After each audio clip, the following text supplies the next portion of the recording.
चलिए अगली खबर आपको रायपुर से बता रहे हैं, जहां स्वास्थ्य मंत्री ने नए साल पर दी सौगात। मेकाहारा में ओपन हार्ट सर्जरी की सुविधा प्रारंभ होगी। स्वास्थ्य मंत्री ने अस्पताल प्रबंधन को दी शुभकामनाएं। तो ये बड़ी खबर आपको बता रहे हैं रायपुर से, जहां स्वास्थ्य मंत्री ने अस्पताल प्रबंधन को शुभकामनाएं दी। बता दें मेकाहारा में ओपन हार्ट सर्जरी को लेकर ये शुभकामनाएं दी और ये नए साल पर स्वास्थ्य मंत्री ने बता दी ये बड़ी सौगात दी है। मेकाहारा में ओपन हार्ट सर्जरी की सुविधा अब प्रारंभ होगी। स्वास्थ्य मंत्री अस्पताल प्रबंधन को शुभकामनाएं दी।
और पूर्व प्रधानमंत्री डॉक्टर मनमोहन सिंह का गुरुवार रात निधन हो गया। आज शनिवार को राजकीय सम्मान के साथ उनका अंतिम संस्कार किया जाएगा। आज परिवार के कुछ सदस्य दिल्ली पहुंचेंगे। उसके बाद पूर्व प्रधानमंत्री का अंतिम संस्कार पूरे प्रोटोकॉल के साथ किया जाएगा। सरकार की ओर से फैसला लिया गया है कि शनिवार को सुबह 11:45 पर नई दिल्ली के निगम बोध घाट पर मनमोहन सिंह का अंतिम संस्कार किया जाएगा।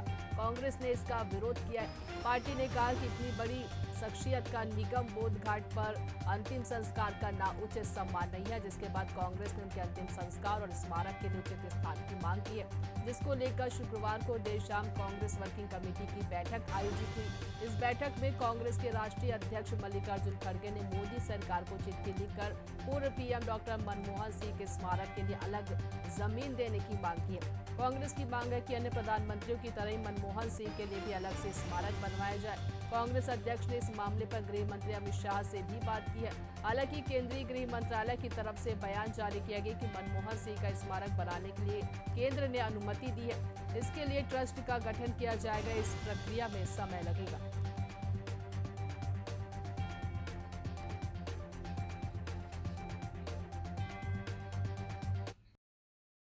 पंजाब में भटिंडा जिले में प्राइवेट कंपनी की बस बेकाबू होकर नाले में गिर गई, जिसमें ड्राइवर समेत 8 लोगों की मौत हो गई, जबकि 24 से ज्यादा लोग घायल हो गए। वहीं इस घटना के बाद लोगों में चीख पुकार मच गई। घायलों को सिविल अस्पताल में भर्ती कराया गया। मरने वालों में 2 साल की बच्ची और उसकी मां भी शामिल है। एक दिव्यांग व्यक्ति की भी मौत हुई है। बता दें, इस हादसे पर राष्ट्रपति द्रौपदी मुर्मू और प्रधानमंत्री नरेंद्र मोदी ने गहरा दुख व्यक्त किया है। राष्ट्रपति ने सोशल मीडिया प्लेटफॉर्म एक्स पर पोस्ट कर कहा कि भटिंडा पंजाब में बस दुर्घटना में कई लोगों की मृत्यु का समाचार अत्यंत दुखद है। मैं शोक संतप्त परिवारों के प्रति अपनी गहन संवेदना प्रकट करती हूं और ईश्वर से प्रार्थना करती हूं कि घायल शीघ्र स्वस्थ हो। वहीं पीएम ने एक्स पर लिखा है कि भटिंडा हादसे से बेहद दुखी हूं। पीड़ित परिवारों के प्रति मेरी संवेदनाएं हैं और घायलों के जल्द ठीक होने की कामना करता हूं। प्रधानमंत्री ने मृतकों के परिजनों को प्रधानमंत्री राष्ट्रीय राहत कोष से 2 लाख रुपए और घायलों को 50,000 रुपए की सहायता राशि देने की घोषणा की है।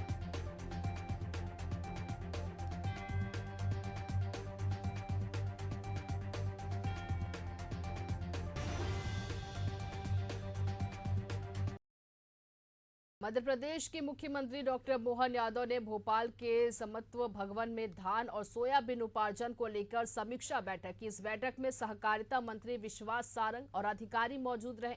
इस दौरान सीएम ने कहा कि प्रदेश में सोयाबीन फसल की खरीदी जारी रहेगी। सभी सोयाबीन उत्पादक किसानों से खरीदी कर उन्हें जल्द से जल्द भुगतान भी किया जाएगा। खरीदी के दौरान किसानों को किसी भी प्रकार की कठिनाई या बारदाने की समस्या न आने पाए।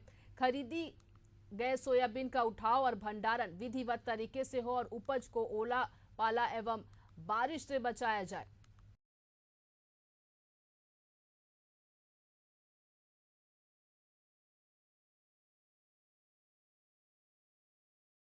शाजापुर में बिजली कर्मचारियों को पीटने का मामला सामने आया है। कर्मचारी अवैध बिजली कनेक्शन की जांच करने पहुंचे थे। यहां एक घर में अवैध रूप से ट्यूबवेल चलाने पर कार्रवाई की जा रही थी और इसी दौरान उनके साथ मारपीट की गई, जिसका वीडियो भी सामने आया है, जिसे आप तस्वीरों में देख सकते हैं, जिसको लेकर बिजली कंपनी के कर्मचारियों ने विरोध प्रदर्शन किया। उन्होंने एसपी के नाम पर ज्ञापन सौंपा और आरोपियों पर कार्रवाई की मांग की है।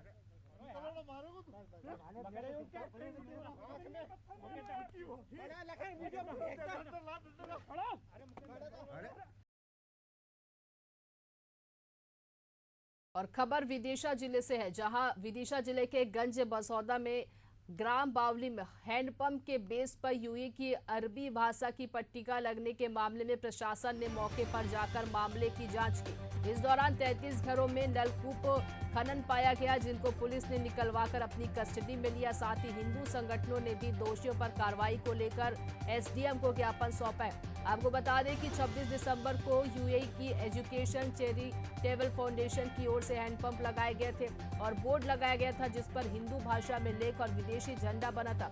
इस काम के लिए प्रशासन से भी कोई अनुमति नहीं ली गई थी, जिसके बाद मामले की जानकारी लगने पर प्रशासन ने जाकर कार्रवाई की और उसमें शामिल व्यक्तियों को बुलाकर पूछताछ की।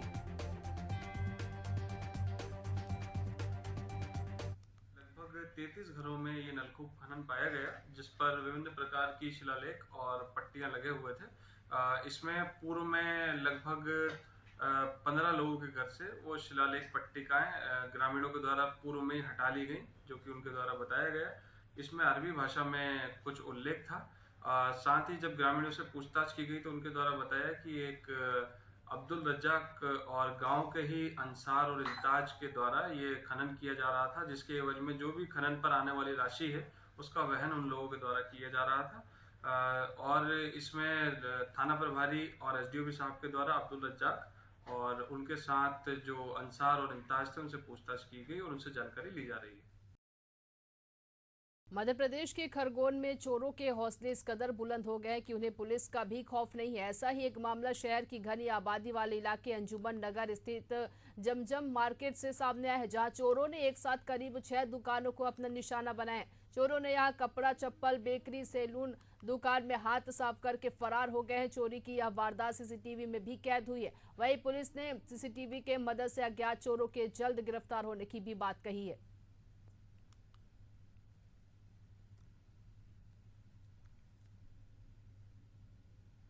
सामान तो ऐसा कोई चोरी नहीं दिख रहा, लेकिन गले खोल के केस निकालने की कोशिश की गई। 2-3 हज़ार रुपए शायद मेरे रखे होंगे, वो गए होंगे। लेकिन सबसे बड़ी समस्या ये है कि रात को प्रशासन आकर के सख्ती से 11 बजे ताल बंद करवाता है, उसके बावजूद फिर यहाँ रक्षा क्यों नहीं हो पाती। इसके पहले भी यहाँ पर तार चोरी हुए हैं, लाइट चोरी हुई है, मतलब वो जो LED बल्ब होते हैं वो चोरी होते रहे हैं।